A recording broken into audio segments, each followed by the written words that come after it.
Ah dear. Bloody thing. I thought I had it figured out. I thought I had the old figures on the laptop all keyed in correctly, but obviously not. So we are currently stranded in the driveway waiting for a friend to phone in. In the meantime,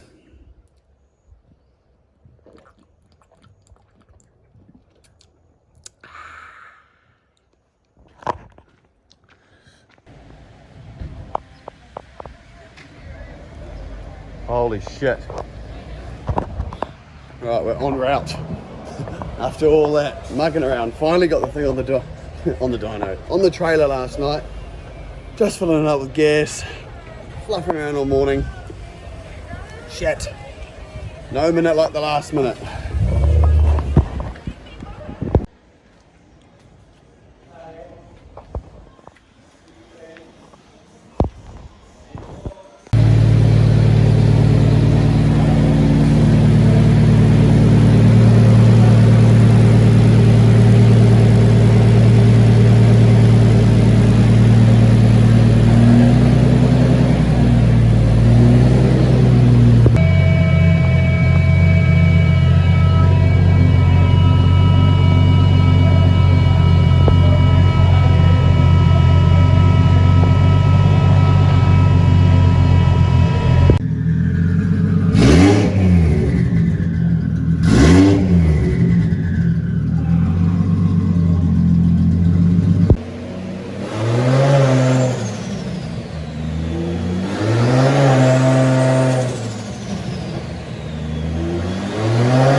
Yo, fucking A.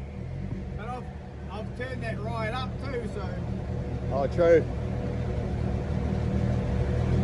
Oh man, fucking A. Well, It's still rich now, it's still. It might be, hopefully it's not too far away. yeah.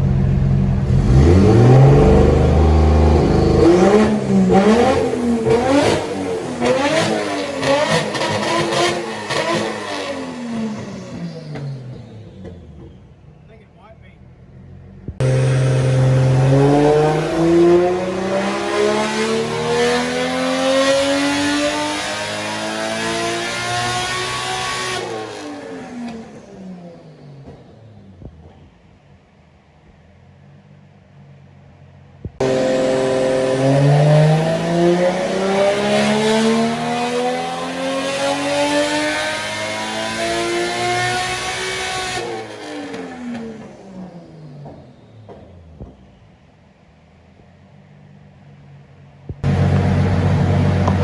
Fuck me dead, so we've been getting some weird trigger errors, and turns out it was because the trigger connector, the DT connector, was cable tied to the alternator. So I've uncable tied it from there, and hopefully, fingers crossed, we're good. So we've got some water method in now, and we're just going up PSI at a time. We've also had another problem with the mag valve not working, so we've swapped that out. It's been all sorts of funny things going on, but sounds like we're about to do another hit now.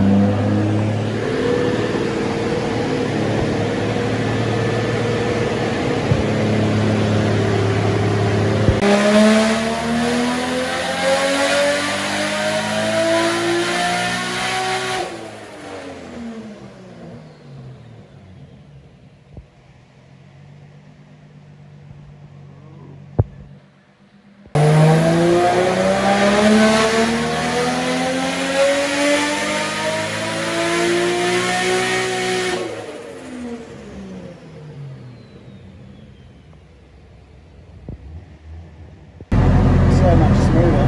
Yeah, hard out. So that's definitely on the spray, eh? Yeah. Like, it's been on the whole time now. Anything on high boost is on water meth. Yeah, yeah. That's crazy. Maybe that's all that little fucking turbo wants to make. Yeah, well, it's making more in the mid-range, eh? Yeah, true. Yeah, but just... I'm ramping the boost out. Oh, yeah. So anything over 7 grand, it pulls the duty out. Oh, I see.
One? True. Oh yeah, you can't really tell, eh? Yeah, could be. That's quite distinctive up the top though. Yeah, that was a good line there. Yeah. So I might want a bit more. So what's a bit more timing, but that line will come down once it's got more timing in it. Yeah, yeah. So we can put that back in, and if I put one more degree in, see where it goes. Oh yeah. It's 1 degree is quite a lot. Yeah, right. Like it'll, yeah. Yeah, fucking hey. Bloody hell. Oh, come on, baby.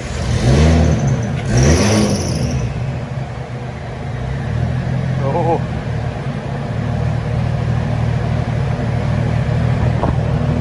So we've finally solved this little electrical issue, the timing issue. Got that sorted. I think it was a grounding thing. I had the ECU grounded at the same spot as I had the alternator, so I think it was a messy signal. So we've figured that out, and now we've been going through adding the boost. So pulled that plug off, and it looks like it wants more timing. So now we'll make Gavo here says, so add a degree of timing. We're at about 21 pounds or 20 pounds, I think, 20 and a half, and I think it just did 293. So see what it does after another degree of timing. See where we go from there. Come on, baby.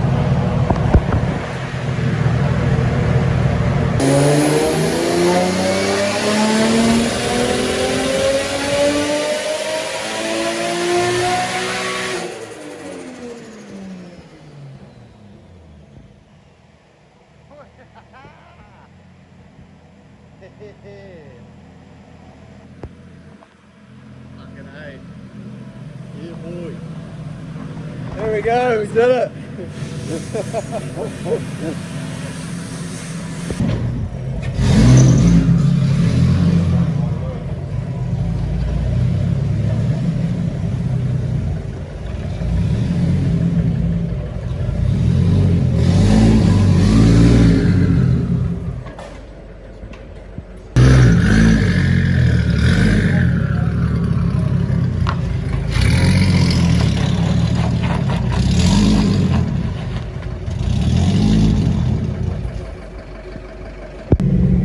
Yeah, fuck, I don't know. Do fuel one more time?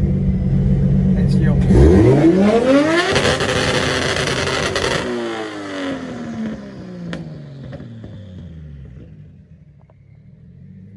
Sounds alright to me. Pretty all good. Yeah. So how we fueling sound like, you know, if this fueling's gonna be better.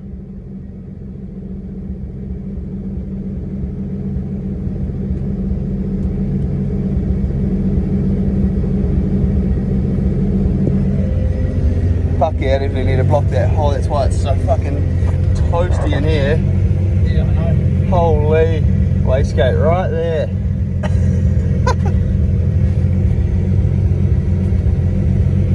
Shit. Well, we might be fucking successful, boys, after all that.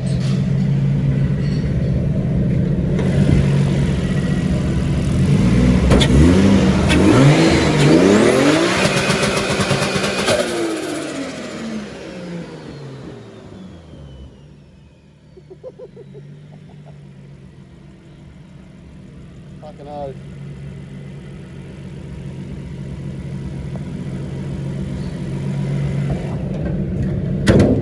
Cheers.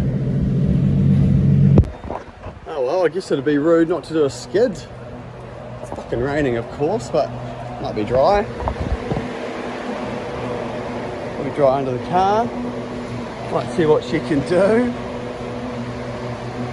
First drive through the fucking skid. Cheers.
Bloody hell. We got there eventually. I can't believe it. After all that fluffing around, it ended up just being, could have been one or two things, but the most common that it probably was the little Deutsch connector that was connecting the cam home signal. So I definitely don't think that the grounding of the alternator and the ECU in the same spot were doing any favors either, but don't really care, to be honest. It's sorted now, and let's just hope it's good. So we'll get this thing unloaded, and obviously we're going to take it for a spin, don't we? So I'm not going to put the kit on. I was thinking about it. Bloody go film a skid down the cul-de-sac, but nah, I can't really be bothered with that. I feel like I've done a skid for the day, so do a few pulls, might do a bit of a raki, see how we're feeling.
Head to the oh, fucking hell. Fucking car's gonna fall off.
Get out of here. That is gnarly. Holy shit. I know it's in the wet, but fuck. It's insanely responsive, surprisingly. I thought that thing was going to be laggy as shit, judged from the dyno. We're coming on like 4 works, like 4.5, but fuck, it's so hectic when it comes on. I'm going to go get a beer, and we'll have a sit down and a bloody good talk about what's been going on, because I probably documented this whole thing like shit. I've been trying to work in the morning or do jobs in between the dyno sessions. Oh, it's been a couple of days, I'll tell you that. But be back soon. Get a couple of neck oils, bit of lubrication for the throat. Calm the nerves. Cheers.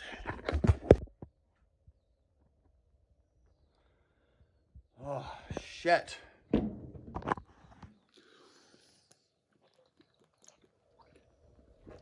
Bloody hell, we did it. So to keep this short, I know most of you probably don't want to hear the full winded story about it, but I think I kept tabs on it reasonably well. After having all these weird problems, the Mac valve being one of them, we couldn't get boost control with the Mac valve, so we replaced the Mac valve. That was sweet. And then we ended up having a problem with the trigger sensor, the trigger home sensor. So the PRP kit runs 2 sensors on the cam, crank and cam on the cam. Weird, I know, but that's just how they do it. We ended up having faults on that, and then we couldn't figure it out for the longest time. We were there last night till 9 o'clock at night, and we finally figured out that I had grounded the ECU to the same spot that I had the alternator grounded to. Now, whether that was playing a part in a fuzzy signal, or what it was doing was giving a weird reading in the oscilloscope kind of thing when we looked at it. So that's led us to believe that it was like an interference type thing. Got that sorted, grounded the ECU to the head, a different spot to the coils, went through all of that bullshit, and then we were still having it. So then we started checking the plugs, and it turns out there was a dodgy Deutsch connector. So one of the pins had not gone in, probably my bad, but I pinned them all sweet, and all we did was just push it in, clicked it in, and it was mint ever since. So then we just loaded up water meth and all the other good stuff, and she's been sweet. So to recap, it made 240 kilowatts on pump gas on gate pressure, so 13.5 or 13 psi or something like that. And then from when we started ramping the boost in is when we started adding the water meth. So the best way that the tuner described it to me is that if we're going to be running anything more than gate pressure, then you just want it on water meth because it's there and you might as well just have it. So, and if there's if it throws an error or if there's any kind of fault, it'll just go back to gate pressure and water meth will turn off. I think. I'm pretty sure that's what he said. But basically it's going to be on all the time, and it's basically like an added fuel. So that's where we got to in the end, and we ended up on 306 kilowatts on 22 pounds, I believe, tapering off to about 20. once it gets to the limit. It's got a super low limit. It's like 7.3, 7.5. There's just no power after 7 grand. So there's no use ringing these things out. I know everyone says a 20, ring it to the moon, but there's just nothing there. There's nothing in that. There's nothing fucking way up there. So I don't know why people do that. But I get it. They sound sick and it's a cool thing. But that's not really what we're trying to go for. We just want a reliable car. And obviously, I think it sounds pretty sick. So what do you think let it down? I think the turbo is a little bit small. And possibly a set of cams and cam gears could possibly go a long way. So there's always room for improvement, right? But at the moment, 306 kilowatts is going to be sweet. We could, at a later stage, go back to putting a different turbo compressor on it. We still retain the 7.2. It's a GDX. No, it's not. Pulsar 4849. So we can still retain the same rear housing, but just to upgrade the front compressor wheel and the turbo itself. So to a bigger one, like I think it's like a 5449 or something or other. So it's basically a G25 660 equivalent. So we could go upper turbo sizes there, but whether you'd lose torque or you'd lose response is questionable. But the main thing I'd be keen to try is a set of cams and cam gears. So that'll probably be in the future, but for now I think 306 kilowatt is enough to absolutely do what I wanted to do. Like you clearly saw, I know it's wet, but we'd be for a drive and it's fucking loose. So I think it'll be fun. It's as long as it's reliable. I'll do a bunch of track days like this, I think, and or just I just don't care as long as it's reliable. The first problem, I'm putting this thing on the trailer and we're going back to the tuners. So anywho, we will wrap it up there. Thanks for watching, guys, as usual, and hopefully I'll probably put the kit on it this weekend or sometime and we'll go for a hack out in the country or something and get up some more bullshit like we do. So obviously just wanted to give a fucking massive shout out to all the boys that were involved with this too. Harry, good mate, that built the motor for me, for me, pretty much did the whole damn thing. I just buttoned it all together at the end. Jack, who did all the fabrication work. Myself for doing the wiring, even though I fucked half of it up. By the looks, those are the only problems on the dyno, wiring issues. So yeah, good on me, pat myself on the back for that. Malmo for making me that sick exhaust manifold as well. I know a lot of you have been asking about it. Where did I get it from?